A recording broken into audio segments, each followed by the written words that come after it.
Hi there, it's Sam from Pootles.co.uk. Thank you very much for joining me today. Today's project is an unusual one.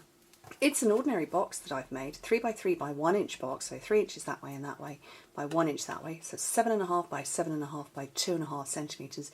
But it's the decoration I've got on top, which is really what I'm going to showcase to you. It is a glazed stamped image. There you go, you can get the glaze there. This isn't the most defined image, so I have got a different version that I'm going to show you. I'm going to very quickly put the box together. You need a piece of cardstock that's 5 by 9 inches, or 12.5 by 22.5 centimetres. This is smoky slate because it just goes with everything. I love it. On the long side, score it at 1, 4, 5 and 8 inches, which is 2.5, 10, 12.5 and 20 centimetres. Turn it round and score it at 1 and 4 inches, which is 2.5 and 10 centimetres. So you can see it's one of my standard fold over boxes. Made it plenty of times before. I probably could have made this in advance. It will hold 3x3 cards. It won't hold their envelopes. So maybe you could make them two and a bit and make your own handmade envelopes. I'm not sure. All we're going to do is we're going to cut up these sections here. I'm going to do it relatively quickly today because I want to show you the stamping, because I want to show you how to get the finished look. So very quickly cut up those, and then we want to put adhesive in all 6 of those tabs. If you haven't seen me make one of these boxes before, I've got plenty of them on YouTube, varying sizes, the same, whoopsie daisy, oh, the same style build, but like I say, lots of different sizes.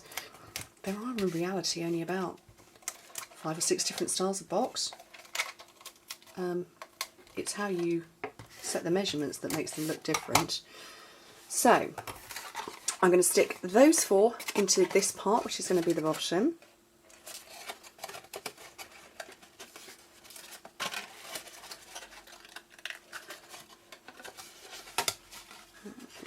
On there. Let's get that one in. So that's the bottom of the box. This is the top of the box. And you know I say you've got to notch out your sides. This is why, because you get overlap and it sticks up. So I'm just, you know what, I'm going to leave that. I'm just going to leave it because today it's about the stamping and not about the box. So that's it made. My box is now made. So to get the decoration on the top, you need a piece of cardstock that is 2 7/8 of an inch square, which is 7 centimetres square. And then the stamp set I'm using is this one called Best Thoughts. It's called a hostess stamp set, but it's one that you can get if your order is over £150. You are then entitled to Stampin rewards at 10%. And then it goes up in increments. At £200 it's 12% and so on. And this is one of those that you can only get with your rewards. And how stunning is that image? Absolutely love it. My original plan for this one, I stamped it in pink pirouette, and then I used my blender pens to blend in. And then I did the green. And what I was going to do then was something that kind of went a little bit wrong. So I've got Melon Mambo this time, partly because it's nighttime filming and partly because I want to get a different effect, and I'm going to show you something else in a second. So ink up your stamp, so you cover the whole image and basically angle it down. Oh, this is really not the best. Can't see through my hands with this shadow, so I'm aiming to get that on. So press down firmly. Okay, I was a little bit off, but that's what we wanted to do. What my plan had been was to do my blending and just sort of go over the image. Let me just zoom in for you. Just go over the image in sections. And all I wanted to do was just pick out little bits. And I'd blended and I'd got the leaves and I'd separated. And I wanted to then get my crystal effects and just pick out little bits. That's all I wanted to do. I didn't want to get loads out. Oh, I hope this comes out. I think I've just gummed it up again. I have. Stick my got a paper piercer down the end of it. Brilliant for de-gumming your thing. So what my plan had been is I was going to pick out some flowers, I'm just going to do that. And with crystal effects, what happens is that it kind of re-moistens the ink and you get a lovely faded effect. And then I accidentally went like that. And I was like, no, now what am I going to do? And so I thought, in for a penny, in for a pound. So I just put a great big blob like that. And I went crazy with it. And I went all over, covered everything. And that big blob, I'm not squeezing any more out. There's enough. But I wanted a lot because I didn't want just a shiny finish. I wanted a texture to it. And then I had to wait for the best part of 24 hours for it to dry, which was, you know, impatience of me. And I loved it so much that I stuck it on top of this box. And I'm going to bring in 2 more, which is what I'm going to finish this project with. And the reason I've zoomed in, I really don't know how well you're seeing that, but there is real texture there. Hopefully you can see that. That is properly raised. I'd say that's a good 1.5 millimeters. There is real texture there. And so I've got 2 here. This one is Perfect Plum, would you believe it?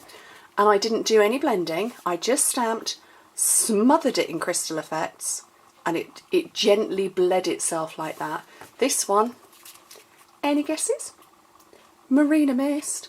Love it. So you can see that my original stamping, if I bring in this again, you can see what's happening to the water, this one already. Oh look, I've just smudged that. Let me get another scrap of white. So when you originally stamp it, there is lots and lots of white space, but the crystal effects is making it smudge out. And I love the effect. Oh, I'm so easily pleased, but I just love it. How unusual is that? Let me just move that right out of the way. A real happy accident. It really, really was. So I don't know which one to put on my box now. Should I go with that one? Or should I go with that one? Oh, I don't know. I think whichever one I'm going to put on, you're all going to send in comments saying, no, no, no, you should have done the other one. Doesn't matter. So I'm going to use some fuse. You have to use a strong adhesive and get it as absolutely close to the edge as possible, because the crystal effects does make the cardstock wrinkle a little, not loads. Oh, stick it to me, but it does well and truly, it does give it a little bit of wrinklage on there. So, and there should only be a little hint of a whisper of a border around there. So that's well and truly stuck. I'm so happy with that. All I want to do now is finish it off with some thick baker's twine. So this is smoky slate, and obviously I don't want to cover up the image, so I've gone around it like that, so it's just going round the corners, and then I can tie off a little bow so it keeps the box closed, but it's all about the image then, all about the showcase of that. And obviously, you know, you don't have to put flowers on it, you could put all sorts of images. Oh, what have I done that bow all weird? Oh, okay, let's try again. So yeah, it doesn't, you know, you could put a kiddie theme on it, you could put maybe zoo babies or something like that, or something for baby if you were going to give this as a gift, you know, as a keepsake box. Oh, I've just done the same thing again with that bow. I'll prettify it for the photos. Either that or I'll stick it down with some glue. Show it who's boss. Oh look, I've just really smudged that all over the place. Okay. Let's just pop that out of the way. Filed in the bin. But yeah, you know, it doesn't have to just be about a flower on the top of the box. It could be about anything that you want to put onto decor. I'm trying to catch that light again. There you go. That glazed finish is stunning. And like I say, this one here, Marina Mist, you'd never know it really, would you? but I'm so happy with it, absolutely delighted. And I'd really love to see if you try this. Will you please share some photos with me? Email them to me, sam@pootles.co.uk. Leave them on my Facebook page, my business page, or in the craft group, Pootles Craft Forum. Anywhere. I just want to see them. I'd love to see what you do with them. But anyway, thank you so much for joining me, and I hope to speak to you very soon. Bye.